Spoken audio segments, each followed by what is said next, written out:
Hi hello ನಮಸ್ಕಾರ ಗೆಳೆಯರೇ, ಹೇಗಿದ್ದೀರಾ? ಸರಿ, ಬನ್ನಿ ಡೈರೆಕ್ಟ್ ಆಗಿ ಮ್ಯಾಟರ್ಗೆ ಹೋಗೋಣ.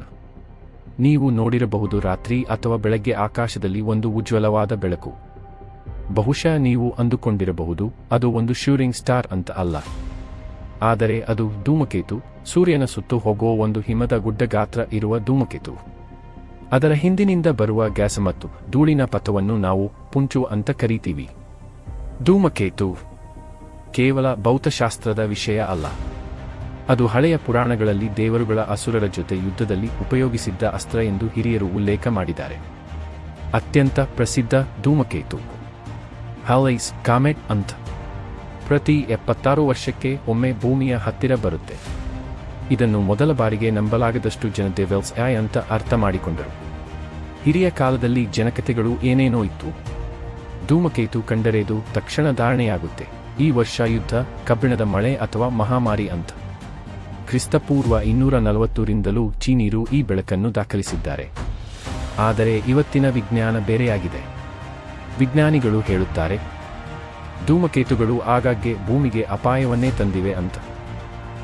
1908 ಟುಂಗುಸ್ಕಾ ಘಟನೆಯಲ್ಲಿ ಒಂದು ಧೂಮಕೇತು ಅಥವಾ ಆಸ್ಟೆರಾಯ್ಡ್ ಸೈಬೇರಿಯಾದಲ್ಲಿ ಬಿದ್ದಾಗ 2000 ಚಿನ್ನ ಸೌಧ ಗಾತ್ರದ ಮರಗಳು ನಾಶ ಮಾಡಿದವು.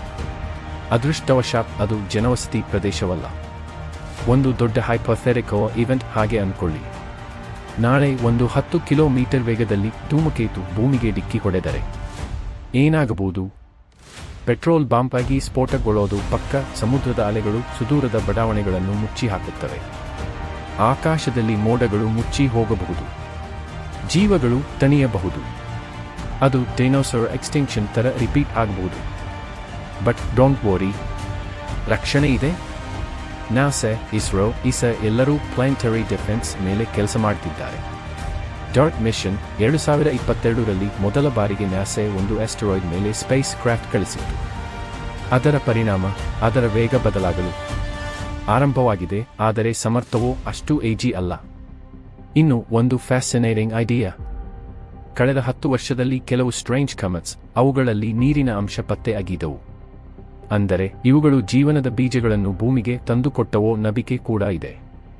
May be comets are not destroyers but bringers of life. ನಾವೆಲ್ಲ ನೋಡಿದರೆ ಒಂದು ಸುಂದರ ಬೆಳಕು ಧೂಮಕೇತು ಆಗಿರಬಹುದು, ಆದರೆ ಕೆಲವೊಮ್ಮೆ ಆ ಬೆಳಕು ಒಂದು ಯೂನಿವರ್ಸ್ ಪೂರ್ತಿ ನಾಶ ಮಾಡಬಲ್ಲದು. ಒಮ್ಮೆ ಬರುವಾಗ ನಮ್ಮ ಪುಟ ಮುಚ್ಚಿಬಿಡಬಹುದು. ಸರಿ, ಸಮಯ ಆಯ್ತು, ವಿಡಿಯೋ ನಿಲ್ಲಿಸೋಣ. ಮತ್ತಷ್ಟು ವಿಷಯದೊಂದಿಗೆ ಬೇರೆ ವಿಡಿಯೋದಲ್ಲಿ ಸಿಗ್ತೀನಿ. ಈ ವಿಷಯ ನಿಮ್ಮ ಮೆದುಳಿಗೆ ಸ್ಪೇಸ್ ತರ ಎಫೆಕ್ಟ್ ಕೊಟ್ಟಿದೆ ಅನ್ಕೋತೀನಿ. ಆಗಿದ್ರೆ ಕಾಮೆಂಟ್ ಮಾಡಿ. Space is power.